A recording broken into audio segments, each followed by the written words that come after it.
ఏపీలో ఓ ట్రెండ్ బాగా నడుస్తోంది. ఈ ట్రెండ్ ఇప్పుడేమి కొత్తగా మొదలైంది కాదు.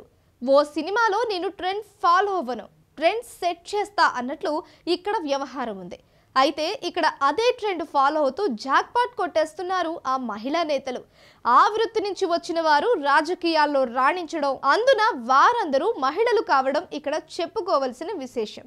ఇంతకీ ఎవరా మహిళలు, వారికి రాజకీయాల్లో దక్కిన విశిష్టత ఏమిటి అనే దానిపై ఇప్పుడు తెలుసుకుందాం. ఆంధ్రప్రదేశ్లో ఉపాధ్యాయులుగా పనిచేసి రాజకీయాల్లోకి వచ్చిన వారు ఏకంగా మంత్రులు అయిపోతున్నారు. ఇప్పుడు ఏపీ అంతటా ఇదే ట్రెండ్ నడుస్తోంది.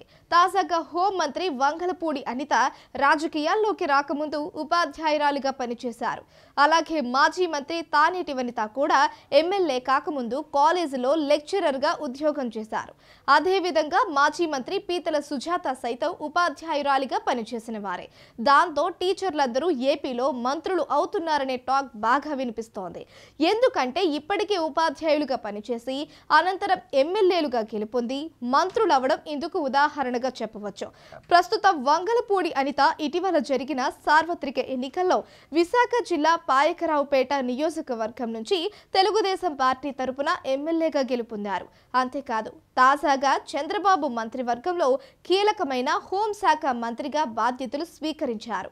హోంమంత్రి అనిత 2009లో ఆంధ్ర యూనివర్సిటీ నుండి ఎంఏ, ఎంఈడి పూర్తి చేసి ఉపాధ్యాయురాలిగా బాధ్యతలు చేపట్టారు. అనంతరం 28 సంవత్సరాలకే తన ఉద్యోగానికి రాజీనామా చేసి 2012వ సంవత్సరంలో రాజకీయాలలోకి అడుగుపెట్టారు. ఇక 2014లో పాయకరావుపేట నియోజకవర్గం నుంచి టీడీపీ అభ్యర్థిగా పోటీ చేసి మొదటిసారిగా ఎమ్మెల్యేగా గెలుపొందారు. 2018లో టీటీడీ బోర్డు సభ్యురాలిగా అనిత బాధ్యతలు స్వీకరించారు.